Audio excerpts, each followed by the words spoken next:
ईश्वर का चमत्कार। एक छोटे से गांव में रघुनाथ नाम का एक किसान रहता था।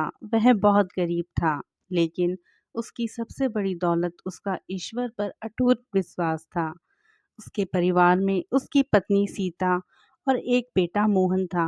रघुनाथ सुबह सूरज निकलने से पहले उठ जाता था, मंदिर जाके भगवान के सामने दीपक जलाता और फिर खेतों में कड़ी मेहनत करने निकल जाता। उसकी जिंदगी संघर्षों से भरी हुई थी, लेकिन उसने कभी शिकायत नहीं की। वह हमेशा कहता था, अगर ईश्वर ने कठिनाइयां दी हैं तो उससे निकलने का रास्ता भी वही दिखाएगा। गांव के लोग उसकी बात सुनकर मुस्कुरा देते, लेकिन रघुनाथ का विश्वास कभी नहीं डगमगाता था। समय बीतता गया और एक साल गांव में भयंकर सूखा पड़ गया। खेतों की मिट्टी फटने लगी, कुएं पूरी तरह सूख गए और किसानों की फसलें बर्बाद हो गई। रघुनाथ ने अपनी सारी बचत खेत में लगा दी थी, लेकिन उसे कुछ भी नहीं मिला। धीरे धीरे घर की आर्थिक स्थिति खराब होने लगी। कई बार ऐसा होता कि घर में सिर्फ 2 रोटियां होती और 3 लोगों को खाना होता। तब रघुनाथ खुद भूखा रह जाता और पत्नी बेटे को खाना खिला देता। उसकी पत्नी सीता अक्सर रोते हुए कहती, कब तक ऐसा चलेगा? क्या हमारी किस्मत कभी नहीं बदलेगी?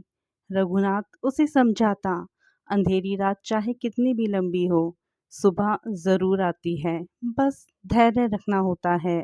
दोस्तों, अगर आप यहाँ तक आए हैं तो प्लीज़ मेरे चैनल को सब्सक्राइब कीजिए। चलते हैं अपनी कहानी की ओर।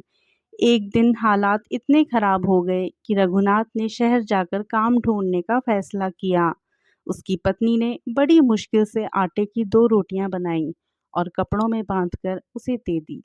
रास्ता काफी लंबा था और तेज धूप पड़ रही थी। चलते चलते दोपहर हो गई। तभी उसे सड़क किनारे एक बूढ़ा साधु दिखाई दिया। साधु बहुत कमजोर लग रहा था और कई दिनों से भूखा प्रतीत भी हो रहा था।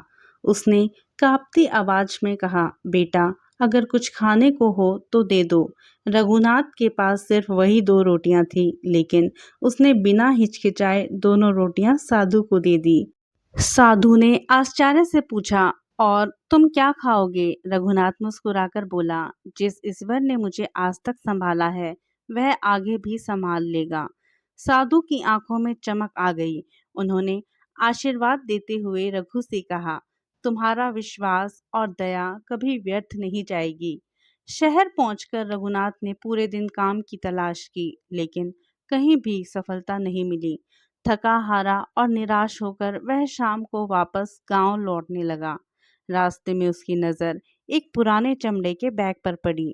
उसने बैग उठाकर देखा तो उसमें काफी सारे पैसे थे, कुछ जरूरी दस्तावेज और सोने के गहने भी थे।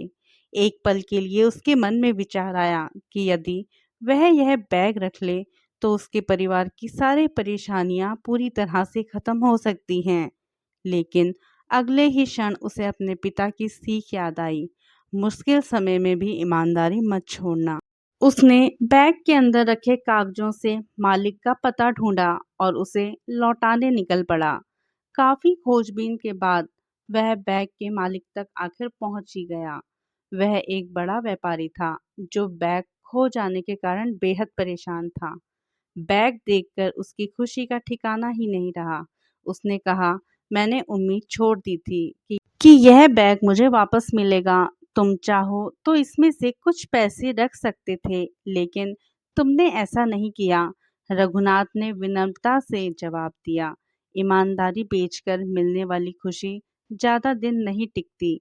व्यापारी उसकी बात से बहुत प्रभावित हुआ।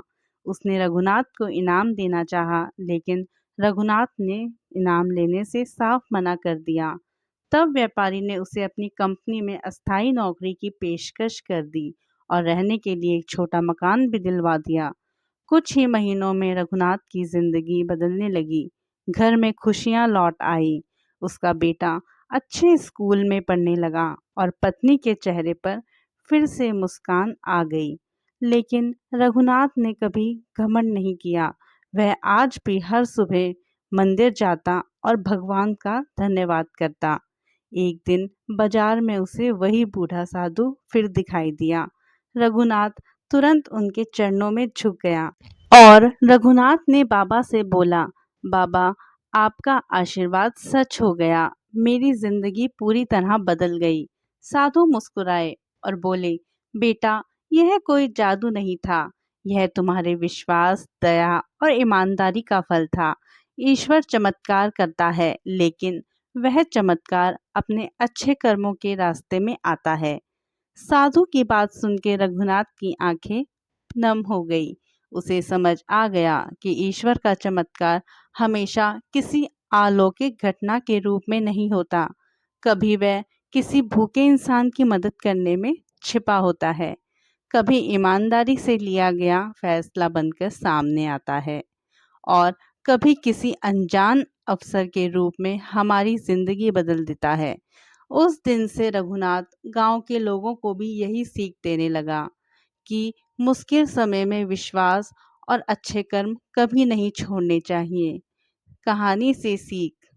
इस कहानी से हमें यह सीख मिलती है कि सच्चा विश्वास, दया, धैर्य और ईमानदारी कभी व्यर्थ नहीं जाते। ईश्वर का चमत्कार अक्सर हमारे अच्छे कर्मों के रूप में ही हमारे जीवन में आता है। दोस्तों, अगर आपको ये कहानी अच्छी लगी हो तो प्लीज़ मेरे चैनल को सब्सक्राइब कीजिए और ऐसी ही कहानियाँ सुनने के लिए मेरी वीडियोस को लाइक ज़रूर कीजिए। धन्यवाद।